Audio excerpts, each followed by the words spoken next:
La Biblia es uno de los tantos libros que la humanidad ha escrito en el curso de su historia, así que debe ser leído como todos los otros. Y en esencia la Biblia es un conjunto de libros porque no es un solo libro. Un conjunto de libros en los cuales un pueblo, el pueblo de Israel, ha narrado y ha tratado de mantener las memorias de sus crónicas, de su historia, y en particular la historia de su relación con su gobernador, aquel que la Biblia conoce como Yahvé. La historia en particular de un pequeño pueblo en un pequeño territorio. Bien, entonces, desde este pequeño pueblo, en este pequeño territorio, ¿cómo se llega al concepto de Biblia que interesa a la mayoría de religiones en el mundo? A esto se llegó a través de una operación que debo decir de extraordinaria habilidad. Se hizo creando un puente entre el Antiguo Testamento y las vicisitudes de un predicador judeo-mesianístico, Yehoshua ben Yosef, que conocemos como Jesús. Su verdadero nombre era Josué y no Jesús, que es un nombre latinizado y ni siquiera la traducción de Josué. Un personaje que fue reelaborado por Pablo de Tarso, que lo convirtió en una figura de valor universal, mientras que él era tan solo uno de los tantos predicadores que hubo en aquel tiempo en Israel y en los decenios antes y después de él, así que era un predicador que se dedicó nuevamente de aquel pueblo del cual se narra en el Antiguo Testamento, la unión de estos dos elementos y junto con una reelaboración a base de la filosofía helenística, en particular del idealismo, platonismo y neoplatonismo, logró construir esta figura de valores trascendentes, metafísicos, etc., que fue, entre comillas, vendida muy bien en la cultura helenística, o sea, greco-romana. Es decir, justamente allá donde este personaje no era conocido. Este personaje fue aceptado en su reconstrucción en los lugares donde nadie lo había visto. Porque en los lugares donde lo conocían sus secuaces directos, esta reconstrucción no la habían aceptado. Podemos entender que hablar de esto es caminar sobre un campo minado. Así es. Y todavía más en Italia, en el sentido de que seguramente no todos están de acuerdo con su reconstrucción de la historia. Pero al menos debemos agradecerle el coraje y el valor con el cual usted ha afrontado este tema. Sobre todo aquí en Italia, donde la mayoría de personas son católicas. Y precisamente por esto quisiera saber cuál ha sido la reacción por parte de los teólogos y la Iglesia Católica. Y bien, digámoslo así, por parte de las jerarquías, sustancialmente nada. Y los entiendo porque en este caso el comportamiento más inteligente es guardar silencio. Guardar silencio. Digamos que las reacciones potenciales son dos. O las cosas que yo digo son la suma de un montón de estupideces, tan ausentes de significado que morirán por sí solas, o las cosas que yo digo, digamos que tienen una relevancia tal y una importancia que es mejor no darles una mayor visibilidad. Entonces, no explicaré qué decisión es que ellos han tomado. Yo dejo que sea el público a decidir. En cambio, las reacciones fuertes vienen, sí, de la base. Y por parte de ellos hubo reacciones de todo tipo, que van desde compartir absolutamente todo lo que digo, a la absoluta hostilidad de debatir todo cuanto digo. Digamos que me quieren silenciar, por decirlo de un modo eufemístico. Pero como declaro desde el 2010 mi método de pretender que eso que leo es verdad, yo continúo a contarles a todos lo que leo, y es justamente lo que me venía a hacer de modo natural cuando realizaba el trabajo para las ediciones San Pablo como traductor literal de hebreo masorético. Y desde el 2010 comencé a contar todo. Y como siempre lo digo, yo cuento, no tengo verdades nuevas. No estoy fundando grupos, ni sectas, ni religiones, ni nada. Cada quien elige qué reacción tomar. Yo simplemente expongo la información y cada uno toma sus decisiones. Por supuesto, así es. Yo fui a investigar un poco de críticas que le han hecho, entonces más adelante las iremos exponiendo para analizarlas. Entonces su trabajo se basa en el análisis minucioso de las traducciones. Muchas veces las traducciones podrían ser una especie de traición, me parece. Así que me gustaría preguntarle cuáles son los términos que lo han llevado a usted a hacer todas sus publicaciones y análisis. ¿Cuáles son esos términos? Si nos puede dar unos ejemplos concretos. Por supuesto. Veamos, hay unos términos que son, por ejemplo, y luego le explico, Elohim, Ruach, Kabod, Malach, que son términos Elión, que son traducidos normalmente en términos teológicos. Y la traducción teológica es realmente una traición, pero aunque es verdad que cada traducción es potencialmente una traición, de hecho, en mi canal oficial Mauro Viglino estoy haciendo una serie de videos en los cuales digo, para evitar discusiones que se pueden extender por decenios, sin poder llegar a ninguna solución, mucho menos una solución compartida, no traduzcamos ciertos términos. Es decir, leamos la Biblia dejándolos tal como son en hebreo. No nos preguntemos ni siquiera qué quieren decir, pero leyendo atentamente lo que es el contexto de ese singular término, nosotros lograremos entender a qué se refiere ese particular término sin la necesidad de entrar en la espiral de discusiones del verdadero significado, porque es una espiral que, como demuestran siglos de estudio, no se sale nunca. Tal vez el término sobre el cual más se ha discutido es el término Dios, o sea, el concepto de divinidad. Es decir, ¿está presente realmente el concepto de la divinidad como algo omnipotente, omnisapiente, hablando del Antiguo Testamento, o quizás hay algo más para revisar? En realidad hay mucho más que revisar, es decir, que la respuesta precisa a la pregunta que me ha hecho sobre una divinidad omnisapiente, omnipresente, en el Antiguo Testamento no está. Me escribían y aún me escriben exégetas hebreos que la lengua hebrea carece del término que indique Dios, en el sentido de entidad para adorar, así como lo entendemos nosotros. ¿Y por qué no está el término? No está el término porque no está el concepto señalado. Porque si estuviera el concepto y el concepto debe ser expresado por un término también elaborado a través de un término, estaría el vocablo que lo define. Y no está. De hecho, una de las críticas más fuertes y centro de enteros debates es el término Elohim, que es un término plural, y que entonces la exégesis teológica debe hacer convertir en singular. Porque si se quiere hablar de un Dios, sobre todo al interno de una religión monoteísta, ese plural de alguna manera debe ser singularizado.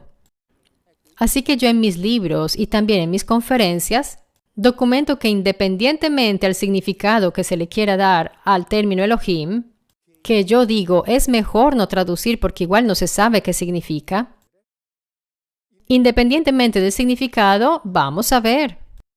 Si la Biblia habla de un solo Elohim o de tantos, la Biblia habla de muchos y sobre esto no hay duda. Y si como habla de tantos, tantos es por definición plural. Y a propósito del término Elohim y del hecho que en la Biblia se citen Elohim de otras poblaciones que convivían con los israelitas, una crítica que le hacen sobre todo por parte de la comunidad de religiosos es: ok, sí, efectivamente la Biblia habla de otros Elohim, pero esos Elohim no existían en verdad, existía solo Yahvé. ¿Cómo se podría responder Para la a Biblia, esto? los otros Elohim existían en realidad. Es tan cierta su existencia que el mismo Salomón, el más sabio de todos los reyes, considerado el sabio más grande de todos los tiempos y la historia, hizo construir centros de culto a los otros Elohim. Está escrito allí en la Biblia. Y eran Elohim que orbitaban sobre el mismo territorio.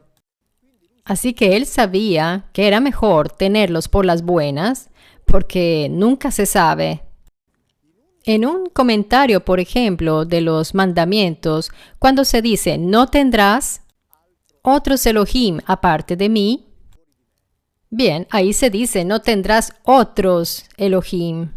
Así que quiere decir que este Dios que dio esos mandamientos estaba muy consciente de los otros. Y nunca dijo, los otros no existen, no los tendrás. Y en los comentarios hebreos, entre otras cosas citados por una estudiosa hebrea, dice que ese no tendrás tiene dos significados y uno es: igual, los otros Elohim no te dan lo que yo te doy. No añado más comentarios. O no tendrás otros Elohim mientras yo esté. Porque como dice la Biblia, todos los Elohim mueren como los hombres. Entonces él, Yahvé, el así llamado Dios, era muy consciente que hasta cierto punto estaría y desde un cierto punto ya no estaría más. Y cuando él no estaría más, ciertamente no era importante a qué Elohim los otros se dirigirían. Y luego, por ejemplo, en la Biblia los nombran, les dan nombres. Por ejemplo, en el libro de los jueces. Por ejemplo, hay otro Elohim que se pone en confronto con Yahvé y dicen que tienen el mismo poder ambos, en comparación a los pueblos que ellos gobernaban, los mismos poderes de otorgar territorios a sus pueblos. Esto es reconocido con claridad cuando el comandante jefe de las fuerzas de Israel le dice al rey de sus adversarios: su Elohim les ha dado esas tierras, ténganlas, el nuestro nos ha dado estas, las tendremos. Iguales.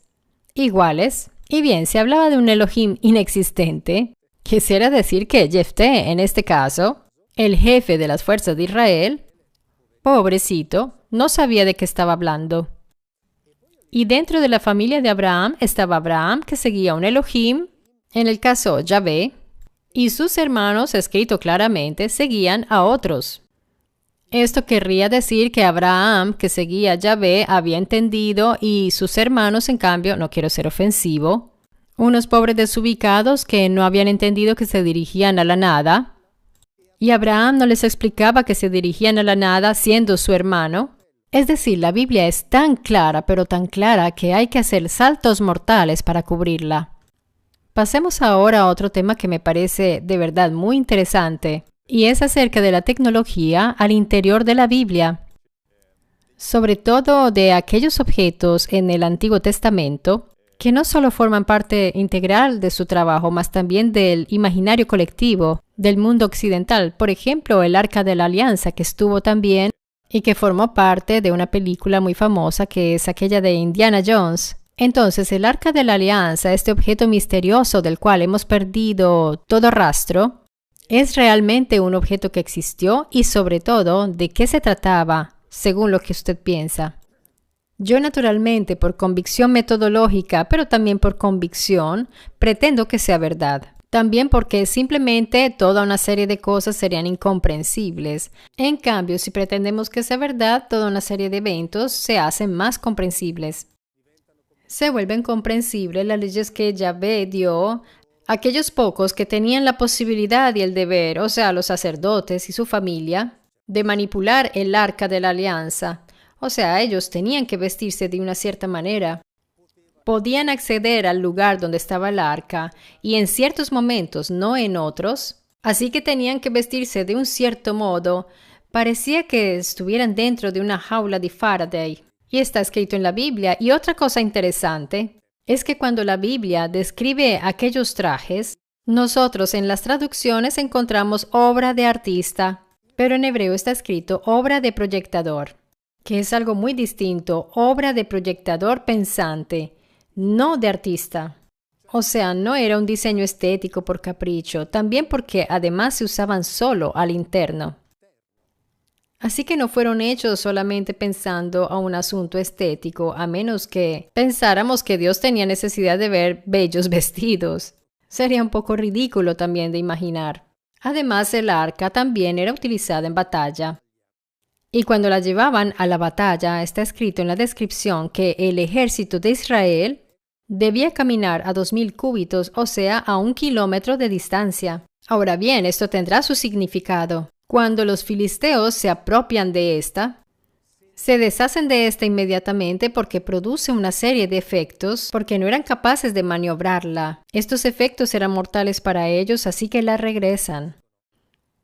Por todo esto se puede pensar que se trataba de un generador de energía, un condensador de energía, pero también un sistema de comunicación a distancia. Porque la Biblia dice claramente, y no es una interpretación, está escrito tal cual, que en las dos estructuras sobre el arca y que la Biblia llama querubines y que la mayoría está acostumbrada a interpretarlo como ángeles, la raíz querubín significa lo que está encima, lo que cubre. Tenían cada uno dos elementos laterales y que ahí están definidas como alas, pero nosotros diremos que son como las alas de un condominio, pero sabemos que un condominio no tiene alas. Y bien, la Biblia dice que en medio de esos cuatro elementos que se contraponían, Moisés sentía la voz de Yahvé. Si esto no estuviera escrito en la Biblia, pero lo leyéramos en cualquier revista, de cualquier tipo, todos nosotros en absoluta tranquilidad no tendremos ninguna dificultad a entender de qué se trata. Un sistema de comunicación a distancia, o sea, en medio de aquellas antenas, escucho la voz y hablo. Pero como lo dice la Biblia, cuidado en decirlo, pero lo dice claramente. Luego veremos si nos gusta o no, pero esto es lo que dice. Y hay una sensación al leer algunos textos del Antiguo Testamento, sobre todo estos de la antigua Arca de la Alianza, que hay algunos objetos como este que pareciera que no están ni siquiera bajo el control completo de la divinidad. Como bien lo dijo usted, que el mismo ejército debería estar lejos del objeto. Y leí también en sus libros que hay otros objetos que requieren de una cierta atención al ser manipulados para poder verlos y poder estar cercano a estos. ¿Podría darnos un ejemplo? Por ejemplo, el kabod. El kabod es un término que es siempre traducido como gloria, gloria de Dios. Y bien, la raíz hebrea KVD indica algo que es pesado. Y si nosotros hoy tuviéramos que definir un kabod, podríamos decir un elefante es un kabod o un carro armado o un avión. Después de esto, por extensión del significado, una cosa que es pesada y que tiene peso, una cosa que es pesada pero que también es famosa. Se trata en realidad de una transposición larguísima de significados. Pero más allá de los significados, y es por esto que yo kabod lo incluyo dentro de los términos a no traducir, está el contexto, que es a lo que usted se refería. Cuando Moisés le dice a Yahvé, yo debo ver tu kabod, lo traducen como yo debo ver tu gloria. Entonces quiere decir que Dios está allí, pero su gloria no. O sea, Dios está allí sin su gloria. Y le dice a Moisés, prepárate para mañana en la mañana. Esto me hace sonreír un poco, pero no es por burla, porque yo amo la Biblia. La trato con pasión y trato de darle el mayor valor posible. Pero ¿cómo es posible que Dios le diga a Moisés, ven mañana que te hago ver mi gloria, me la traigo conmigo? Eso en primer lugar. Segundo, luego dice, cuando yo pase con mi gloria, o sea que la gloria es una cosa que pasa. O sea que no es un atributo allí presente que es espiritual, es una cosa que pasa. Cuando yo pase con mi gloria, tú no la puedes ver desde adelante, porque si la ves de frente, mi gloria te mata. Lo cual quiere decir que Dios no es capaz de controlar los efectos de su gloria. Pero dice, cuando yo pase con mi gloria, tú escóndete detrás de estas piedras. Si la ves por detrás, no mueres. Lo que quiere decir que las piedras son capaces de hacer lo que Dios no puede hacer. Y eso es controlar los efectos de la gloria. Por esto digo, no lo traduzcamos porque seguiremos adelante por decenios. A decir sí significa gloria, no lo significa. No tiene importancia. El kabod es kabod y produce esos efectos. Luego de eso todos pueden pensar lo que quieran. En el libro de Ezequiel dice que cuando el kabod se alza de la tierra, así que pensemos en la gloria de Dios. Cuando se alza de la tierra hace mucho ruido. Entonces pasa. Si estás adelante, te mata. Si te escondes, no te mata. Si estás cerca, te mata. Si está en tierra, bien. Pero cuando se alza, hace mucho ruido. Cada uno que piense lo que quiera, pero la Biblia dice esto del kabod. Por esto yo digo, no perdamos el tiempo con las traducciones. Dejemos kabod, no importa. Dejemos kabod. Una crítica que le suelen hacer de esta, llamémosla interpretación, es el hecho de que cuando en la Biblia se dice que la gloria aparece, la gloria se eleva, etc., la lectura que se debería hacer es la alegórica y no la literal. Me parece entender que esta sea una crítica que le hacen bastante frecuente. Bien, ¿usted cómo se defiende respecto a este argumento? Digamos que no tengo que defenderme, pero entiendo la pregunta y es bastante comprensible. Yo digo, el primer nivel de lectura de un libro es el literal, y esto lo reconocen también los hebreos. Y yo he declarado desde el inicio, yo leo literalmente lo que está escrito y se los cuento. Después de eso, de ahí en adelante, cada uno proceda como quiere. Es decir, quien quiera pensar que Ezequiel vivió toda una serie de experiencias oníricas, es libre de hacerlo. El problema nace desde el momento en el cual esas narraciones de Ezequiel se vuelven solo e indudablemente experiencias oníricas. Y yo digo, no, atención, porque antes está el significado literal, que al reunirla toda nos permite hipotizar otra cosa. Porque en estas visiones, como cuando dije que el cabot se alza, se eleva y vuela, y luego la relación que tiene el cabot con los querubines, que son también estos máquinas volantes, él dice, por ejemplo, en un cierto momento, cuando yo vi esta serie de acciones que el cabot hizo con los querubines, me vino en mente que los querubines son lo mismo que yo había visto mucho tiempo antes en la llanura, y allí los ve en el interior del templo. Entonces yo pregunto, ¿cómo se hace poner juntas todas estas visiones oníricas? O sea, ahí Ezequiel es muy claro. Zacarías, cuando ve esos objetos volantes y además ve dos muy distintos, yo estaba despierto como alguien que fue despertado de un sueño. No hay dudas, no estaba durmiendo. Y vio un cilindro volador del cual dio también las medidas. Y vio otro objeto volador que tenía una apertura metálica. Y cuando esta cubierta fue abierta, dentro había una mujer y podríamos decir que lo estaba piloteando. Y él dice, estaba despierto como alguien que fue despertado de un sueño. Así que si decimos que estaba soñando, estamos negando lo que él mismo dice. Entonces yo digo, muy bien. Las interpretaciones simbólicas, alegóricas, metafóricas, cada uno es libre de hacer lo que quiere. Tengamos en cuenta que la primera es la literal. Y yo pretendo que esa sea verdad. Si esa no gusta, pues cada uno puede pensar lo que quiera, todos somos libres. Apelo a mi derecho a hacerla literal. Podemos decir que la lectura literal parte del presupuesto de que la Biblia sea en realidad un libro histórico. Entonces podríamos decir que usted en sus publicaciones está declarando efectivamente que la Biblia es un libro de historia, exactamente como todos los libros de historia que en esencia contienen la verdad. ¿Por qué digo que en esencia? Porque todos los libros de historia, incluyendo los de hoy día, no es que contengan la verdad. Contienen una verdad según cómo fue estudiada, revisada, analizada y focalizada por el autor. Y cada autor no se puede desvincular de su propia visión. Entonces, cuando se escribe un libro de historia, obviamente hay que tener presente toda esta serie de elementos, que contiene verdades, que contiene no verdades, que contiene olvidos, a veces olvidos intencionales, que contiene hipérboles, exageraciones, y esto vale para todos los libros de historia.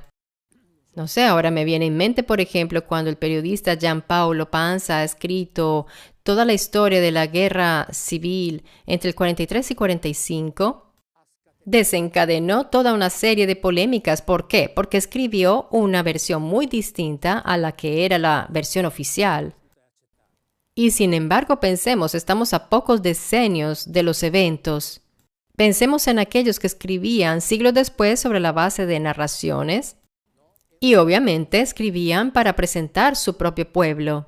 Podemos pensar que no hubieran exagerado ciertas cosas o que no hubieran escondido. No, absolutamente no.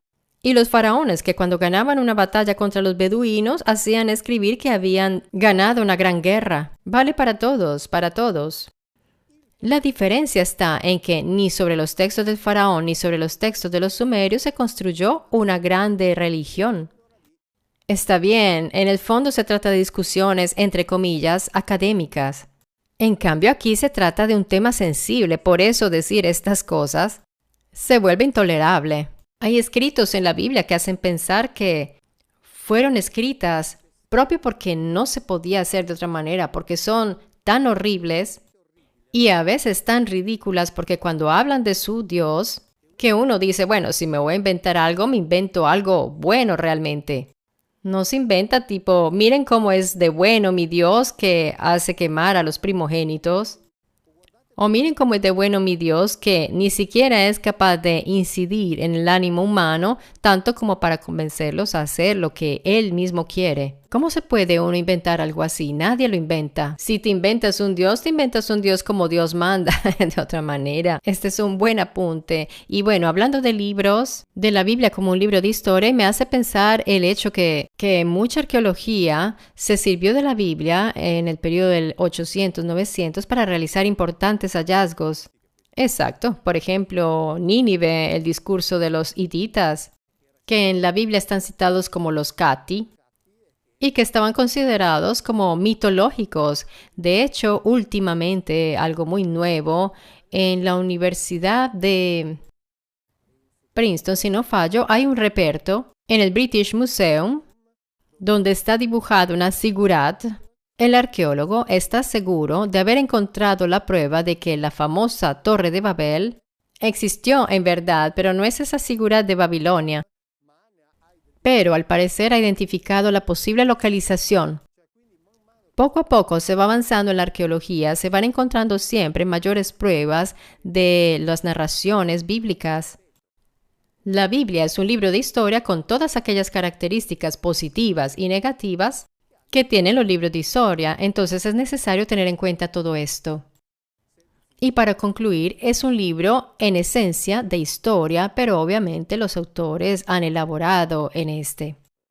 Hemos hablado de un texto que habla de distintas divinidades, distintos pueblos, las luchas entre ellos y que cada divinidad correspondía a un pueblo específico. Ahora me vienen a la mente los textos homéricos, porque en la Ilíada y la Odisea se habla de lo mismo, de divinidades a las cuales los pueblos se dirigen para que intervengan en áreas específicas. Tal cual, narran también aquí sustancialmente la misma historia, en el sentido que, partiendo desde el inicio, partiendo de la narración donde Platón explica cómo las llamadas divinidades se repartieron los pueblos, viene en mente la narración bíblica de los distintos Elohim repartiéndose los pueblos. Y como lo había dicho antes, la Biblia narra la historia de un pueblo y necesariamente cita a los otros porque este pueblo tuvo relación con otros pueblos, de hecho fue a tomarse sus territorios, donde los otros estaban tranquilamente. Pero claramente, tanto en la cultura griega como en la Biblia, se está hablando de la subdivisión de unos pueblos. Entre las variadas divinidades, a cada divinidad, o como en el caso de los griegos, que algunas divinidades gobernaban en binomio, por ejemplo, Atena y Hefesto que gobernaban juntos sobre un pueblo, por afinidad de caracteres y entendimiento entre ellos. En cambio, hay un caso curioso en la Biblia, por ejemplo. Se dice que, y también aquí hay una confirmación, que en el capítulo 32 de Deuteronomio, Yahvé se encargó literalmente, no en mi traducción, en la traducción normal, se encargó él solo de aquel pueblo. No había ningún Elohim extranjero con él. ¿Y cómo se diría que ningún Elohim extranjero si los otros Elohim no existen? ¿Por qué sería necesario hacer una precisación de ese tipo? Es decir, él dijo, ustedes me asignaron este pueblo, bueno, entonces me encargo yo. Dejen que yo lo haga, punto. Así que esos paralelismos y estas correspondencias son extraordinarias releyendo la Ilíada y la Odisea. Con el mismo método, con la mente abierta y pretendiendo que en sustancia haya narraciones verdaderas, encontramos paralelismos extraordinarios con la Biblia, en las figuras de estos dioses, en sus actitudes y personalidades, en sus exigencias, en lo que querían hacer, en el modo en el cual se comportaban con sus pueblos, en el modo en el cual ellos entraban en batalla, tal como lo hacía Yahvé, es la misma cosa. O sea que también la Ilíada y la Odisea son libros históricos, tal como lo demuestra el trabajo que realizó Heinrich Schliemann. Exactamente, tal como lo dices tú. Afortunadamente, Heinrich Schliemann, que no era un académico y ni siquiera era un arqueólogo, pretendió que Ilíada y Odisea contaran una historia verdadera. Afortunadamente, Schliemann no se dejó detener de toda esa avalancha de críticas que se le vino encima, de esa avalancha de burlas que se abalanzó sobre él por parte del mundo de los especialistas que le decían, pero tú qué estás haciendo, no tienes nada que ver, déjanos hacer ese trabajo a nosotros. Afortunadamente él siguió adelante y ahora todos le deben agradecer, incluidos todos aquellos, digámoslo así, los descendientes de aquellos que lo denigraban. Y luego alguien puede discutir, pero bueno, esa no era la verdadera Troya, en fin, se puede discutir todo. Y bueno, lo que descubrió Micenas se hubiera quedado ahí si no lo hubiera descubierto, porque Micenas formaba parte de las narraciones míticas fantásticas, así que a ninguno le vendría en mente de ir a buscar el reino de Micenas y Agamenón. En cambio, afortunadamente, él siguió adelante. Y están aumentando cada vez más los académicos que están diciendo efectivamente la Ilíada y la Odisea deben ser consideradas historia.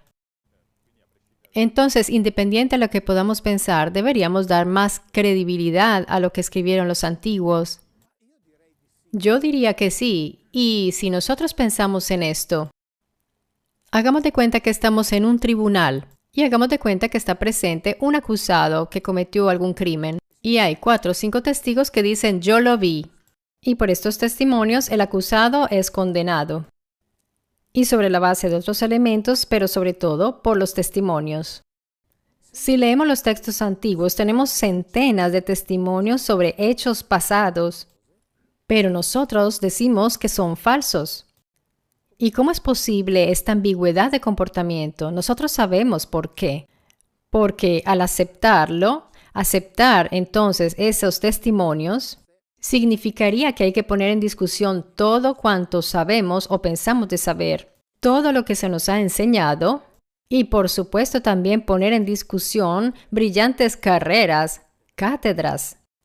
Pero yo pienso que la ciencia debería tenerlo en su propio ADN, la necesidad de ponerse siempre en discusión, sobre todo de frente a las evidencias, en el sentido que si yo encuentro una narración en un libro y, en su esencia, encuentro la misma narración en libros a millones de kilómetros de distancia, puedo empezar a pensar que tal vez en esos libros haya algo de verdad.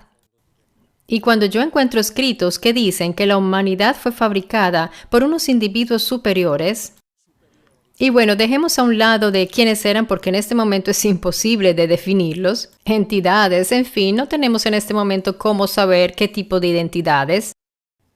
Pero si de hecho en Oriente, Extremo Oriente, en América, se dice que llegaron unos individuos que fabricaron la humanidad, así como lo conocemos, Homo sapiens, y que transfirieron a los humanos toda una serie de conocimientos, ¿cómo podemos decir, no, eso no importa nada? ¿Son solo fábulas? O sea, en China, India, Medio Oriente, en África, en Centro, Sudamérica, al norte de Europa, todos inventaron la misma fábula.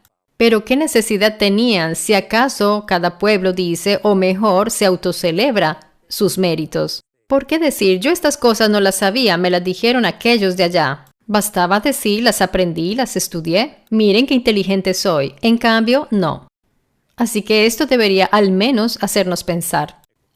Y hablando de paralelismos, tal vez el primer paralelismo respecto a la Biblia, el primero que me viene en mente son los textos sumero-acádicos, de donde quizás la Biblia tomó sus fundamentos, y hay unos episodios muy similares como el Jardín del Edén y el Diluvio Universal. Hablando del Jardín de Edén, ¿se habla exactamente de la misma cosa? Sí, es decir, se habla de uno de aquellos laboratorios que aquellos individuos, y llamémoslos así para no entrar en polémicas, que aquellos individuos habían instalado en varias partes de la tierra, donde realizaban determinadas acciones.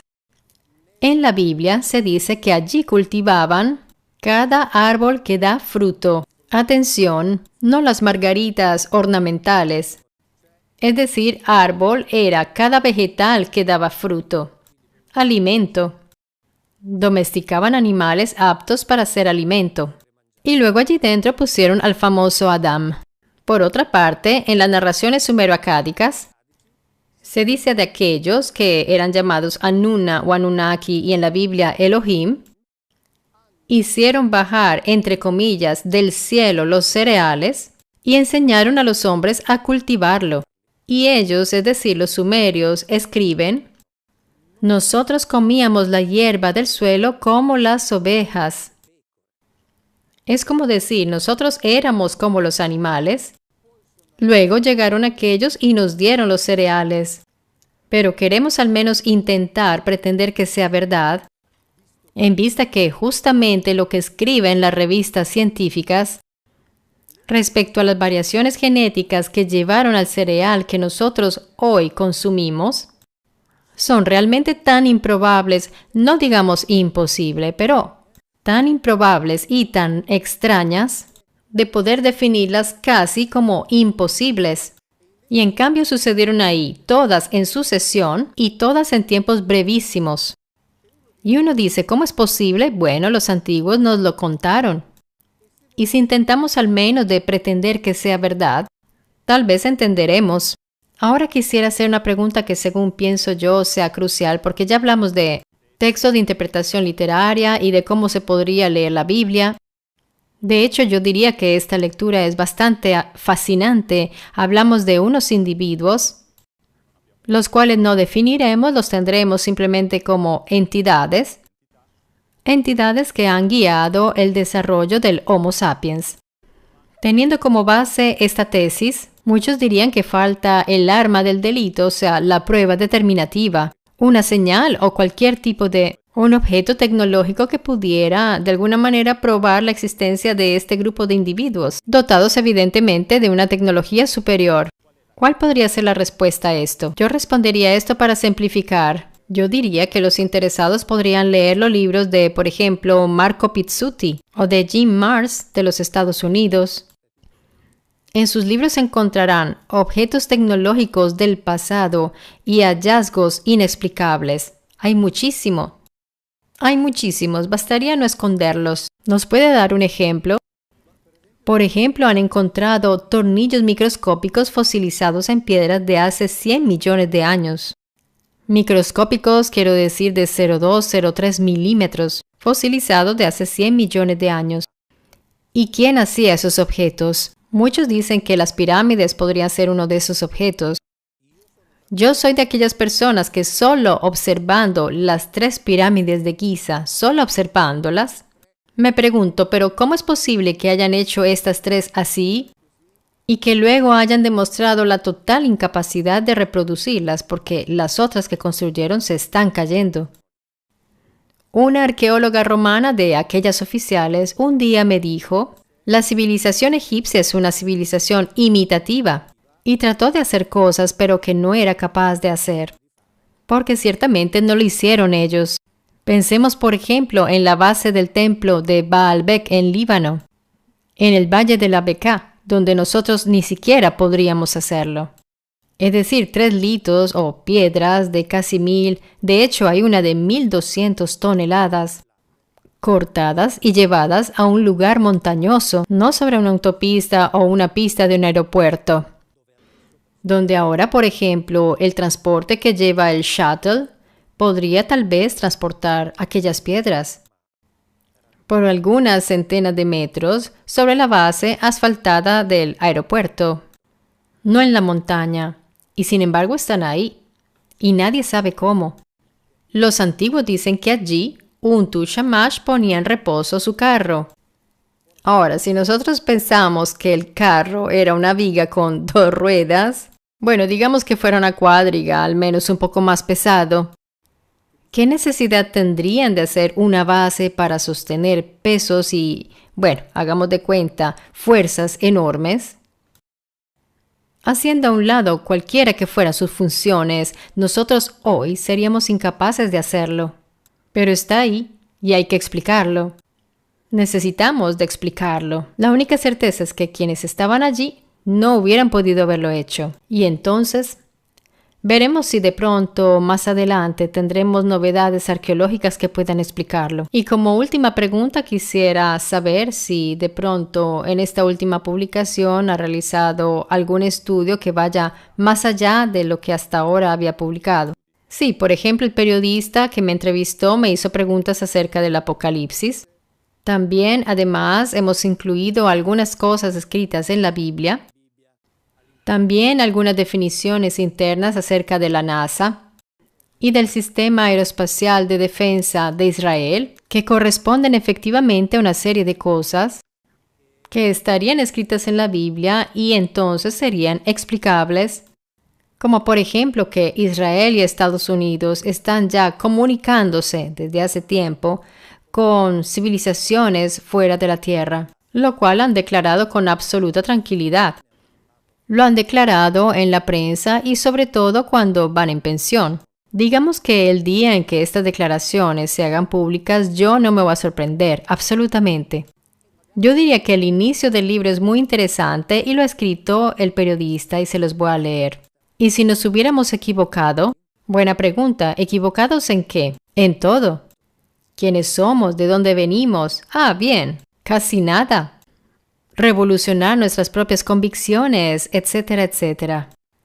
Yo diría que esto es un buen empujón para continuar lo que yo llamaría un percurso de búsqueda y de investigación, una investigación continua, de búsqueda también existencial y de entender los orígenes del hombre, de dudas existenciales como esta, exacto, debemos mantener siempre la duda. Porque en el momento en el cual se pretende sustituir una verdad siempre contada y que de hecho no tiene pruebas con otra verdad que tampoco tiene pruebas, como decía usted, no está el arma criminal, significa cometer exactamente el mismo error de los otros. Así que hay que estar muy atentos a no cometer los mismos errores. Entonces, de frente a verdades que no pueden ser demostradas, hagámonos preguntas. Pongamos dudas, pongamos reflexiones y digamos, miren que aquí está escrito esto. Hagan lo que quieran, pero si quieren razonar acerca de lo que está escrito en ese libro, mientras de un lado nos vienen contadas solo las interpretaciones porque eso es lo que son, y eso es importante, las interpretaciones me encantan, se las pueden tener, pero yo siempre digo, si ustedes creen en Dios, no se dejen convencer por mí. No tienen por qué bloquearse. Si Dios existe o no existe, no sé, no me ocupo de ese problema. Yo solo digo que mientras nos cuentan solamente las interpretaciones, yo les digo que en la base de esas interpretaciones está este texto. Así que cuando ustedes hagan sus reflexiones pueden usar tanto el uno como el otro. Bien, yo diría que es una reflexión para interiorizar también porque en este programa tratamos de hacer ese tipo de búsquedas e investigaciones, sin la pretensión de imponer la verdad a ninguno. Yo sinceramente le agradezco muchísimo, señor Mauro Viglino, por esta interesante conversación. Y en verdad, independiente a cualquier cosa, yo simplemente le doy mi felicitación por su coraje y su valor al exponer estos temas, que no son nada fáciles y me doy cuenta que de todas maneras hemos conversado y que ojalá sirva para algo. Y seguimos adelante.